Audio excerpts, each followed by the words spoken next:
Obviously, T20 World Cup is round the corner, and as per reports, in the World Test Championship, the teams would be extended to 12 teams, and Zimbabwe would get a chance to qualify and play World Test Championship next cycle.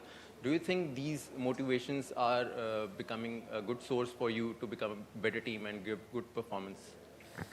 I don't think so. Zimbabwe need an outside source to be better. I think once we put on our national jersey, we know we have a job to do, and we are motivated enough as it is anyway, because I think anybody will be very privileged to represent their country. So for me, there's a lot of cricketers back home as well. They would love this opportunity to be with the national team. So the extra motivation is nice. WTC, as you spoke about, but the fact that we have played 10 test matches this year, so that has helped into understanding the game and getting better as well. And this is the first year where Zimbabwe calendar have looked really busy. So these sort of results, tells you that the process Zimbabwe cricket is following is suddenly starting to give those rewards that one look for. So, yeah. Zimbabwe has done some serious good work in the recent past. What do you want to say about the current mind shift and the belief in the team right now? So the belief comes with training. We have been very sort of hard in our training, and the fact that I think the thing that we were lacking in the past was that mental toughness as well. So if you look at it, a lot of the games that Zimbabwe has played this year, we have taken most of the teams to the wire. Even though we have lost more games than not, but most of the times we have lost, we have given the opposition a great fight. So once you hang in there, and sometimes luck goes your way, or those little catches that you take and things like that, a diving stop from a boundary, a run out here and there. Because we have worked hard, those sort of things adds up, and today is a great testament of all the hard work we've been doing in the past as well. I thought today we were really clinical. Sikandar, obviously you have played worldwide leagues and you are the captain of Zimbabwe. What is the philosophy of making a playing 11 for T20? Is it based on all-rounders, or do you think the specialists do matter in T20 playing 11 as well? I think specialists do matter. So a lot of the times I get sent messages is what people have tweeted sometimes, and my teammates take a lot of slack. So I think once you're batting low down the order, there's a middle order, then there's a low. I think strike rate, for me, for Zimbabwe, that is, strike rate matters more than the runs. How quickly you impacted the game, how quickly you score those runs, because most of the games you win, you might end up winning by 6 runs, 8 runs. You hardly get games where one team has been blown away. So the margin of T20 wins are very little, but here would be a guy who'll score 28 of 10 balls. That's a 200 strike rate of 30 or 15 balls. So those little cameos is what matters the most at a lower middle order. Then I think with the middle order, the situation tells you how you need to go about it. And of course, being the opener, you're always looking to be aggressive. So I do think each position has a role, how they play, how they do things. Unfortunately, I think in T20 cricket, people make too much about the averages. I look at the strike rates. How quickly did you try and take the game forward? Sikandar, as a captain, what is your plan next matches against Pakistan? Try and win it, sir. Simple plan.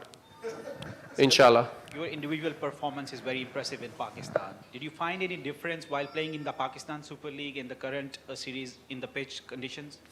I think the weather plays a huge part. As you know, that PSL used to be in Feb, then it went to April last year, and it's going to be in April sort of. So I think weather plays a huge part. I think November, December is probably the toughest time to play cricket. Most of Pakistan, for example, Pindi is tough. Karachi might be okay. Lahore will be tough as well. So I think the conditions, you cannot fight the conditions.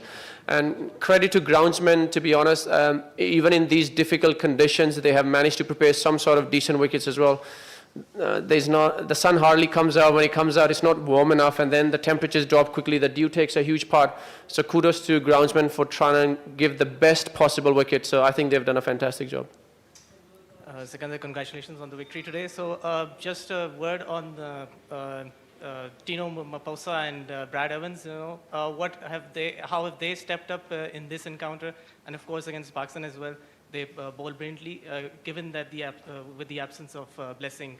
So a word on them. I think you forgot the most important name in there, Richard Garava. Richard Garava leads this bowling attack. His mindset, his work ethics, and Tino being a youngster, he follows. Brad has been a great addition to our squad. He's played a lot of cricket, and kudos to him. The man is going strong. So Brad is also very disciplined when it comes to his diet, when it comes to his training methods, his work ethics. So Richard, being the leader of this bowling group, I think he should be given a lot of credit, not me.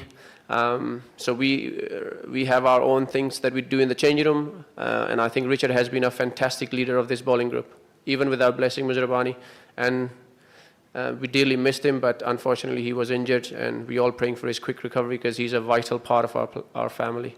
Right, and you of course became the second Zimbabwe cricketer to pick up 100 T20I wickets today. So a word on that, how special is that achievement?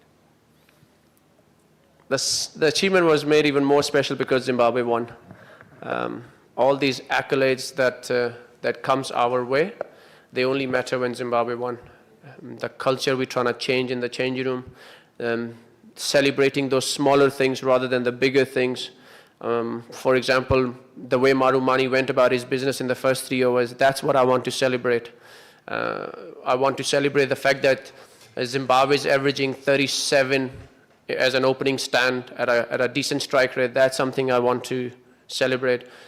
Musa Kiva came and he hit that brilliant six. I know it's just 1 6, but that's what I want to celebrate. So those are the things. Ryan Bull came, his third ball was a 6.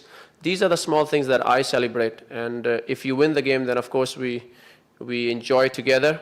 But for me, these are the better things, and these are the things I look for as a captain to enjoy and address. But Alhamdulillah, I cannot be any more grateful. Alhamdulillah, that being my 300th international match for Zimbabwe, I managed to get a win. We managed to get a win, and I managed to get 100 wickets. So Alhamdulillah, the victory has been made sweeter.